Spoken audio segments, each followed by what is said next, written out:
Bonjour à toutes et à tous, bienvenue, c'est Smart Impact, l'émission des entreprises à impact positif. Et voici le sommaire. Mon invité, c'est Maïs Hazard, la fondatrice de Loyal, une joaillerie qui vend des bijoux à base de diamants de laboratoire et d'or recyclé. Dans le Zoom de l'émission, on parlera de la transition environnementale du secteur du bâtiment, architecture durable, matériaux biosourcés, acier, béton vert. On verra quelles sont les meilleures options. Et puis dans notre rubrique consacrée aux startups éco-responsables, vous découvrirez Edonia et ses ingrédients protéinés à base de micro-algues alternatives à la viande pour l'industrie agroalimentaire. Joaillerie, architecture, alimentation, 3 secteurs qui se transforment. 30 minutes pour les explorer. C'est parti.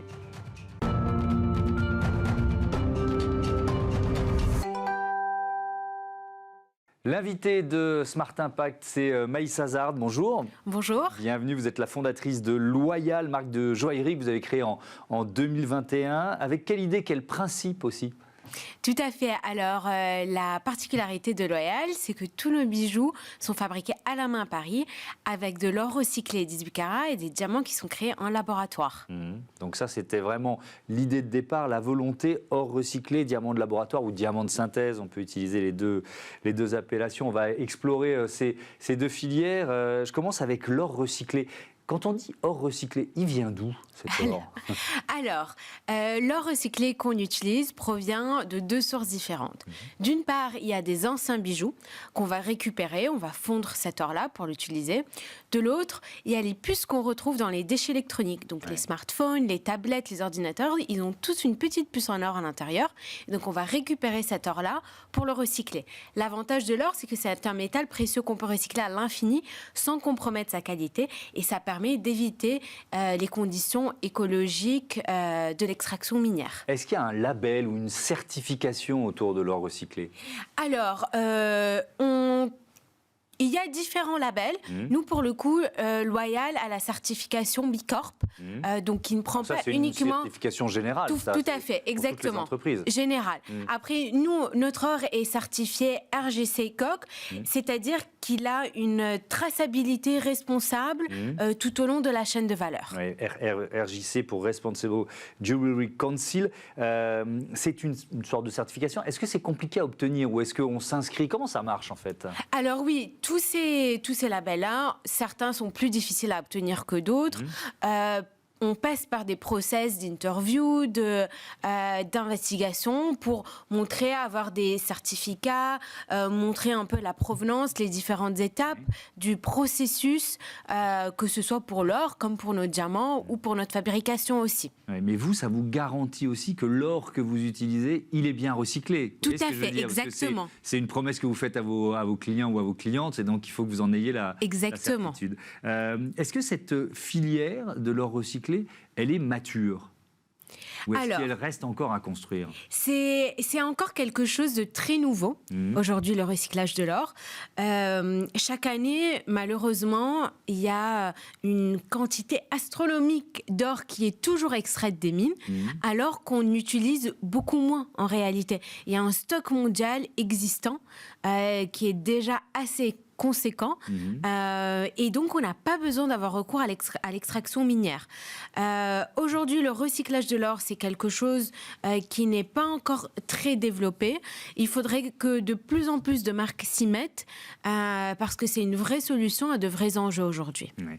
Il y a ce concept de mine urbaine dont on a parlé déjà dans cette émission. C'est ce que vous décriviez tout à l'heure, c'est-à-dire nos smartphones, nos tablettes, nos ordinateurs. Mais là aussi, il y a plein de matériaux à récupérer, de métaux rares. L'or en fait partie. Cette filière, elle grandit ? Parce que vous n'êtes pas les seuls en joaillerie à être intéressés par ces matériaux. Oui, elle grandit, heureusement.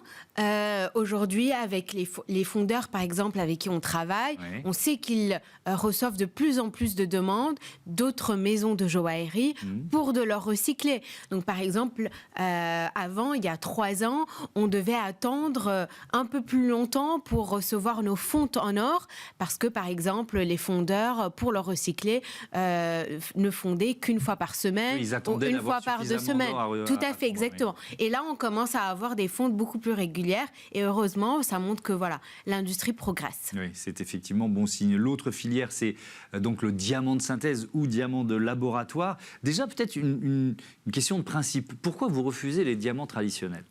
Alors, j'ai voulu créer Loyal pour offrir une alternative à l'extraction minière, à son impact écologique et à ses conditions de travail. Malheureusement, aujourd'hui, il y a beaucoup de points au niveau de l'industrie minière qui sont négatifs à cet égard-là. Par exemple, pour extraire seulement 1 carat de diamant de mine, 1 carat c'est ce que je porte là, il faut déplacer plus de 250 tonnes de terre pour une pierre qui fait cette taille-là. Donc c'est assez énorme. Aujourd'hui, malheureusement, l'industrie minière est une des premières sources de la déforestation et l'impact sur les populations et les trous qu'on crée pour faire ces mines-là, c'est assez triste malheureusement pour l'environnement. Et donc pour toutes ces raisons-là, j'ai voulu travailler avec des diamants de synthèse, des diamants de laboratoire pour offrir une alternative à celles et ceux qui le souhaitent. Comme par exemple, moi à l'époque, quand je cherchais ma bague de fiançailles, c'était le déclencheur de la création de Loyal. Je cherchais ma bague et je n'étais pas à l'aise avec l'idée d'avoir un diamant de mine, justement parce que je ne pouvais pas avoir une garantie sur l'impact qu'il y avait derrière. Et je me disais, cette bague-là, qui est supposée symboliser quelque chose de très beau, quelque chose de très pur, de me dire que derrière, c'est pas toujours si beau que ça ou si pur que ça, je trouvais ça un peu dommage. Et j'ai découvert cette incroyable innovation qu'est le diamant de synthèse. Et je suis allée à la recherche de bagues de fiançailles avec des diamants de synthèse. Et donc vous avez dit, allez hop, je crée mon entreprise. Diamant de laboratoire, c'est l'une des appellations. Comment sont-ils produits? Et vous allez me voir venir, avec quelle quantité d'électricité pour produire un diamant? Parce que ça pose des questions sur le bilan carbone du diamant de synthèse. Alors, le diamant de synthèse est un vrai diamant. Il possède les mêmes propriétés physiques, chimiques et optiques. Un diamant de mine, c'est quoi? Un diamant de mine, c'est 99,9% de carbone pur. Ça se forme à 200 km sous la Terre grâce à des conditions spécifiques de haute température et de pression. Et aujourd'hui, grâce à une technologie de pointe, on va répliquer ces mêmes conditions-là dans un laboratoire. Donc le laboratoire va mettre du carbone, de la haute température, de la haute pression. On obtient une pierre qui a les mêmes propriétés physiques, chimiques et optiques. Aujourd'hui, ils ont les mêmes certificats d'authenticité de chez IGI ou GIA. Et ce qui est assez fascinant, c'est qu'on n'a aucun contrôle sur ce qu'on va obtenir. Donc aujourd'hui, ce qui fait la rareté d'un diamant, c'est le fait que chaque diamant est unique. Non, tout à fait. Et même avec les diamants de laboratoire, on ne sait pas ce qu'on va obtenir. Chaque pierre reste unique. On a des pierres qui peuvent être toutes petites, plus grosses, de belle qualité, de mauvaise qualité. Donc on a toujours cet élément de rareté qui est préservé. Et la question de la quantité d'électricité nécessaire. Alors, le diamant de laboratoire requiert 7 fois moins d'eau et produit 20 fois moins de CO2 que le diamant de mine, que l'extraction minière. Alors, on a besoin d'énergie, bien évidemment, pour produire ces diamants en laboratoire. D'une part, de toute façon, même pour l'extraction minière, on a besoin de l'énergie, mais pour le diamant de laboratoire, c'est 20 fois moins. Donc, c'est déjà assez énorme. En plus de ça, nous, on travaille avec un laboratoire aux États-Unis qui est partenaire et qui utilise de l'énergie verte et de l'énergie renouvelable pour la fabrication de ces diamants-là et qui est certifié neutre pour le climat. Ça dépend effectivement du partenaire. S'il est situé en Chine ou en Pologne, où on fabrique de l'électricité à partir de centrales à charbon, ça ne va pas être exactement le Comme même, dans toute industrie, en fait, il y a des pratiques qui sont des partenaires qui suivent des pratiques responsables et d'autres non. Vous l'avez évoqué rapidement, mais c'est un élément important, le fait d'être certifié Bicorp, parce que on en parle souvent dans Smart Impact, c'est une certification qui n'est pas si simple à obtenir. C'était un souhait dès le départ quand vous avez créé l'entreprise? C'était un souhait dès le départ. On a travaillé pendant à peu près 1 an et demi pour obtenir cette certification-là. C'était très important pour nous parce que justement, c'est une certification qui ne prend pas uniquement en compte nos responsabilités et les initiatives qu'on met en place au niveau environnemental, mais aussi qui prend en compte tout ce qu'on met en place au niveau de de nos responsabilités sociales, de nos responsabilités envers nos partenaires, envers nos clients.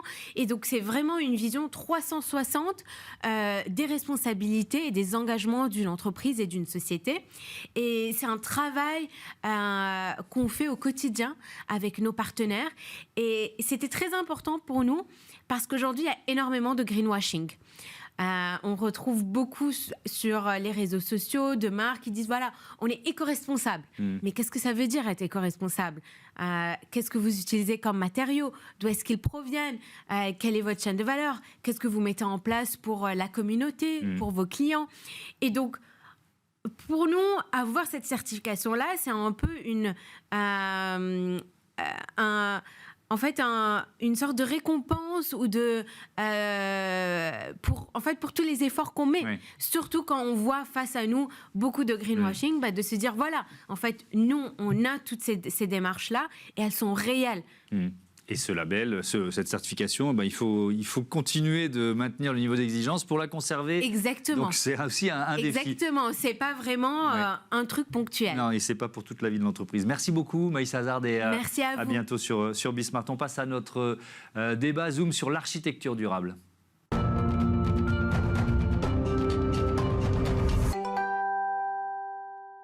Le Zoom de Smart Impact, je vous présente mon invité Nadia Oyer, bonjour. Bonjour. Bienvenue, vous êtes architecte, professeur émérite de l'École nationale supérieure d'architecture de Versailles, dans le domaine des matériaux et du développement durable. Vous avez d'ailleurs publié un livre sur ces matériaux et architecture durable aux éditions d'Uno. Tiens, un chiffre pour démarrer, pour informer nos téléspectateurs sur la part de la consommation d'énergie en France due au bâtiment, c'est 44%, premier secteur en matière de consommation d'énergie, mais il y a évidemment tout ce qui concerne aussi la production, la construction des bâtiments.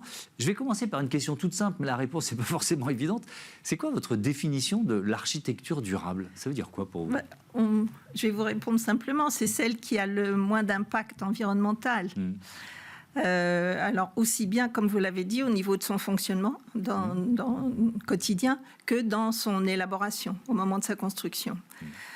Ça, je pense qu'on aura le temps de le détailler. Bien sûr, on va détailler ça. Pour faire image, on pourrait prendre un archétype de l'habitat, on va dire l'habitat durable, qui est le plus durable. C'est celui qui est construit avec le bois de la forêt d'à côté ou avec la terre qu'on a sous nos pas, et avec la seule énergie humaine.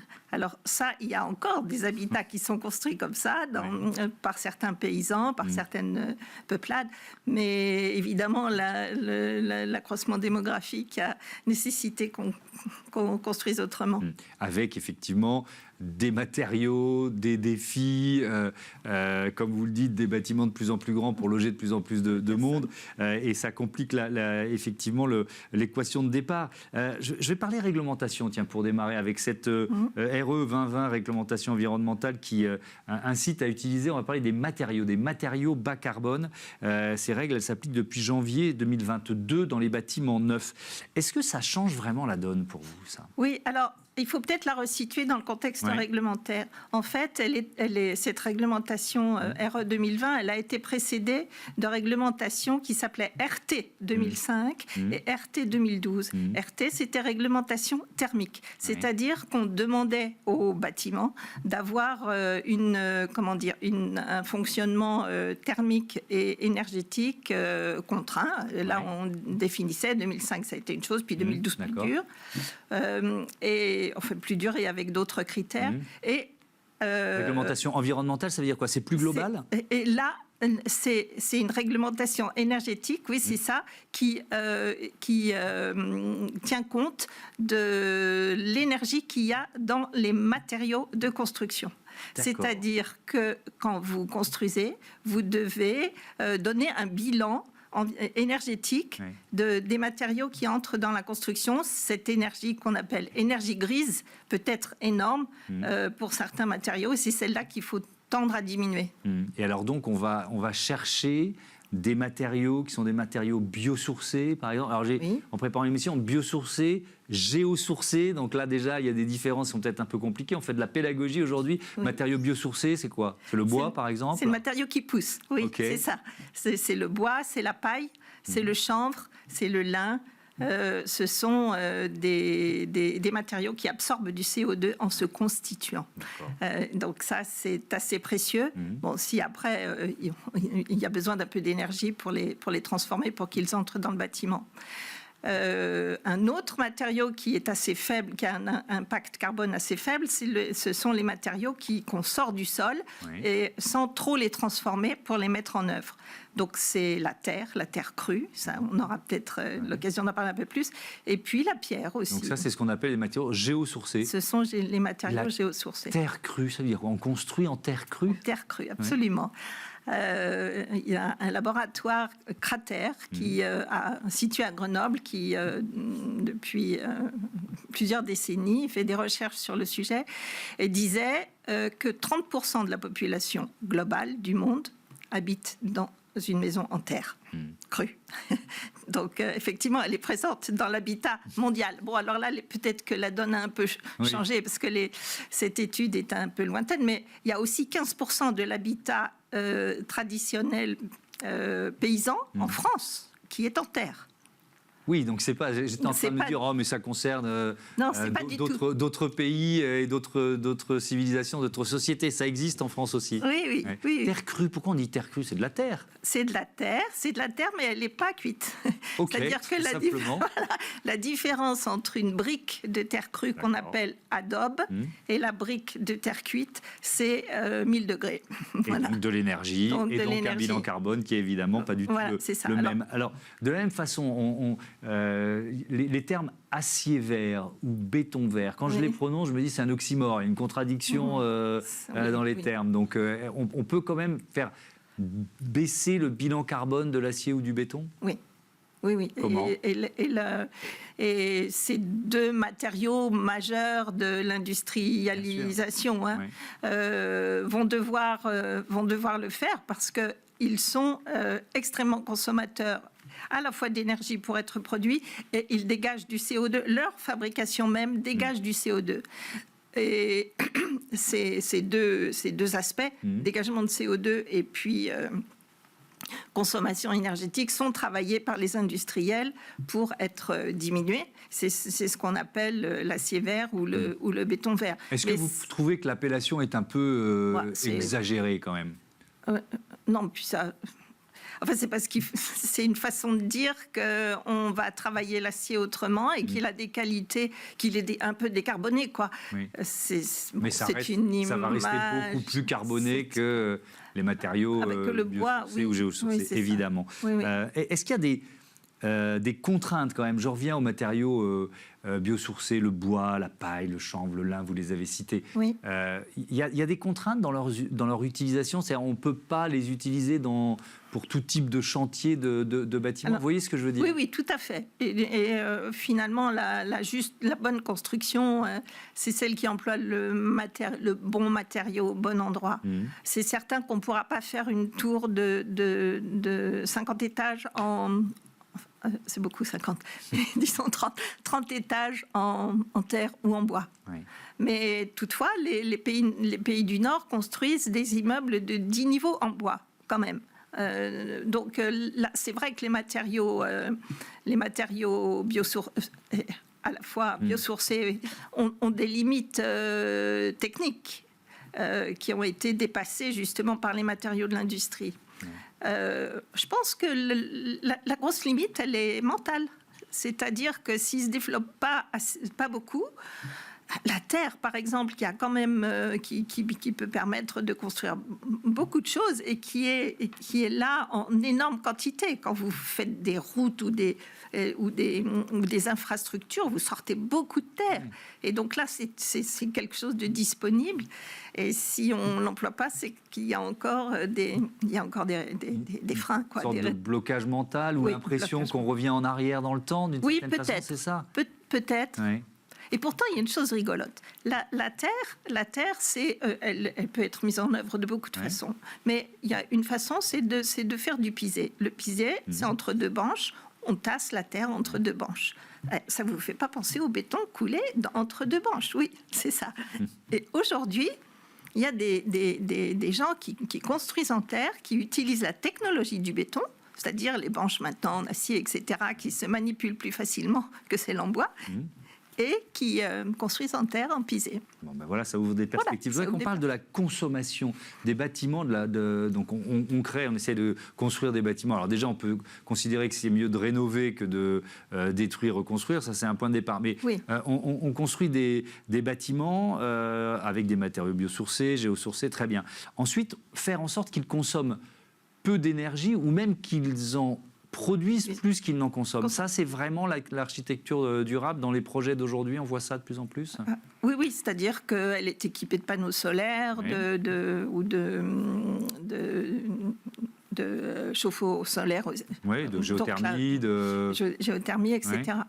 Donc, effectivement, si elle ne consomme presque pas pour se chauffer ou se refroidir, parce qu'elle a été bien conçue, bien isolée, etc., et qu'elle a des panneaux solaires sur le toit, elle est à énergie positive. C'est ça, ce sont les bâtiments à énergie positive. Il nous reste une minute. Je voudrais qu'on parle quand même de ce forum mondial bâtiment-climat qui a abouti, c'était à Chaillot le 8 mars, l'adoption par des représentants de 70 pays de ce qu'on a appelé la déclaration de Chaillot. Beaucoup parlent d'un texte fondateur. Pourquoi ça peut l'être parce que finalement, c'est une déclinaison des accords de Paris sur un secteur de production extrêmement consommateur. Donc là, c'est assez fort. Alors après, qui fera les réglementations? Si c'est la finance et les lobbies derrière, ça changera pas trop la donne. Mais si ça ouvre aussi à des partages d'expériences et si ça ouvre aux nouveaux récits qu'il faut absolument inventer, y compris dans l'architecture, c'est positif. Merci beaucoup, on termine là-dessus. Merci Nadia Oyer, à bientôt sur Bismart. On passe à notre rubrique Start-up. On parle alimentation avec une alternative à la viande.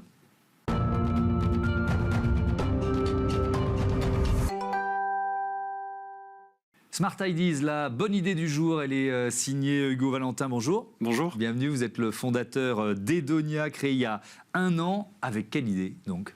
L'idée, c'est de trouver les usages alimentaires des microalgues. Chez Edonia, on est vraiment passionné par les microalgues. On a la conviction qu'elles peuvent jouer un rôle intéressant dans la transition protéique qui s'opère, que ça peut être un outil formidable pour créer un système alimentaire plus durable.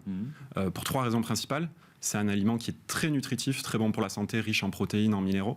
C'est un aliment qui est durable. On peut le cultiver avec peu d'eau, peu d'énergie, peu de surface au sol.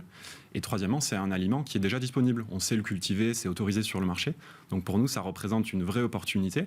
Il y a quand même besoin d'un petit peu d'innovation pour en faire un aliment qu'on peut consommer à grande échelle dans nos assiettes.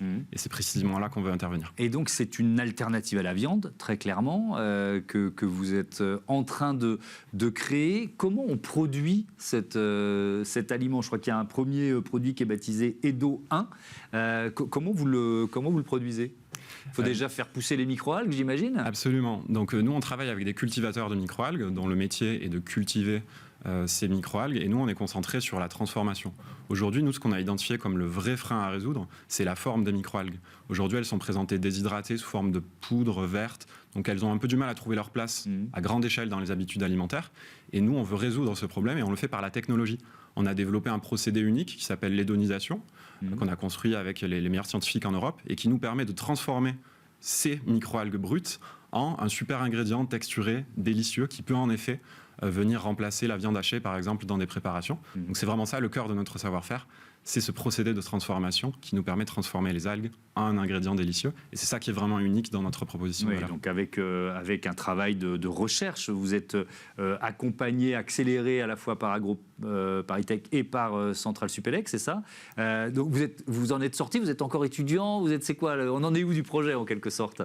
On est en effet associé avec AgroParisTech, la société est domiciliée sur leurs locaux, et on a collaboré avec les unités de recherche d'AgroParisTech, qui font partie vraiment des meilleurs scientifiques en Europe sur ce sujet, pour co-construire cette technologie. Aujourd'hui, on est également accéléré par 21st, l'accélérateur de Centrale Supélec, en effet, pour vraiment nous apporter la connaissance la plus pointue en sciences pour mener à bien notre mission. Donc voilà, on a et donc vous êtes bien avancé puisqu'il y a déjà un produit. Il y a déjà un produit qui est destiné à qui d'ailleurs, qui sont les clients d'Edonia en quelque sorte. Il y a déjà un produit qu'on a vocation maintenant à industrialiser, à produire à une plus grande échelle. Et nos clients du coup, ce sont des acteurs de l'agro-industrie qui vont produire des plats préparés par exemple et qui ont envie de proposer aux consommateurs une alternative végétale saine, hautement nutritive, qui a bon goût, et c'est ce qu'on leur promet avec notre ingrédient, c'est de proposer une alternative végétale à des plats préparés qui sont même plus nutritives que les versions à partir de bœuf haché. Ouais, ça veut dire qu'il y a un côté itératif, quoi. Quand vous dites ça a bon goût, vous testez, vous cherchez, c'est une dimension importante du produit évidemment. C'est la dimension peut-être la plus importante de notre savoir-faire. L'hédonisation, notre procédé, il a vraiment 3 rôles principaux. Le premier, c'est celui-ci, c'est de créer de l'aromatique. On arrive à générer des notes fumées, grillées, umami. Notre produit est vraiment très bon. Oui. Et les 3 autres rôles, c'est de transformer la couleur, de se décontraindre un peu de la couleur verte des microalgues qui peut bloquer, surtout quand on le propose une alternative à la viande. Et c'est aussi de générer de la texture. C'est ça qui est très nouveau dans notre approche. On arrive à créer un grain moelleux avec une petite mâche souple, assez proche finalement de la viande hachée, ce qui fait que ce produit, vous pouvez directement l'intégrer dans une sauce tomate par exemple, et vous avez une bolognaise végétale qui est vraiment délicieuse, qui est très bonne pour votre santé et qui est aussi très bonne pour la planète, puisque l'impact environnemental est bien plus faible qu'un plat à partir de viande hachée. Oui, évidemment, l'objectif général, c'est évidemment de réduire la consommation de viande. C'est une demande du secteur, de l'industrie agroalimentaire. Ils sont en recherche d'alternatives aux protéines carnées ? Absolument, et pour 2 raisons principales. La première, c'est de eux, en tant qu'entreprise, de réduire leur impact environnemental. Et tous nous disent que remplacer progressivement la viande hachée par des matières végétales à plus faible impact environnemental est un des leviers majeurs pour travailler leur logique RSE et diminuer l'impact environnemental de leur entreprise. Et la deuxième raison, c'est que c'est une attente du consommateur. Le marché des alternatives végétales est en croissance. La majorité des consommateurs déclarent vouloir petit à petit végétaliser leur alimentation. C'est le cas d'1 Européen sur 2. Et aujourd'hui, pour entrer un petit peu plus finement sur le sujet, il y a une attente d'un végétal qui est peut-être moins transformé, qui a meilleur goût. Pour vraiment favoriser cette végétalisation de l'alimentation, il faut travailler sur la qualité et c'est ça qu'on veut. Moins transformé, c'est une dimension importante parce qu'on cherche aussi, alors là on est plutôt dans des logiques de santé publique, à avoir moins d'aliments ultra transformés. Donc si on remplace la viande par un aliment qui est lui-même déjà transformé, vous voyez ce que je veux dire, c'est une dimension que vous avez intégrée dans le plan de montée en compétences en quelque sorte. Absolument, c'est une dimension qui est très importante. Aujourd'hui, le marché tend vers des choses de plus en plus naturelles parce que justement, il y a une tension entre l'attente du consommateur, qui est de manger plus naturel et plus sain, et aujourd'hui, la réalité de la majorité des alternatives végétales à la viande, qui sont souvent faites avec beaucoup d'ingrédients. Nous, on se démarque vraiment drastiquement à ce sujet, puisqu'on n'utilise aucun additif, que ce soit aromatique et texturant. On a vraiment un procédé naturel. On utilise uniquement la biomasse de microalgues, et par de l'innovation très fine sur le procédé, on arrive, comme je le disais, à générer cette aromatique et cette texture sans passer par les traditionnelles extractions, extrusions, procédés d'hypertransformation, voire par des additifs aromatiques et texturants qui sont maintenant de plus en plus décriés et qui ne devraient pas s'inscrire dans la longueur. Merci beaucoup Hugo, Valentin, et bon vent à Edonia. Merci beaucoup. C'est la fin de ce numéro de Smart Impact. Merci à toutes et à tous de votre fidélité à Bismart, la chaîne des audacieuses et les audacieux. Salut.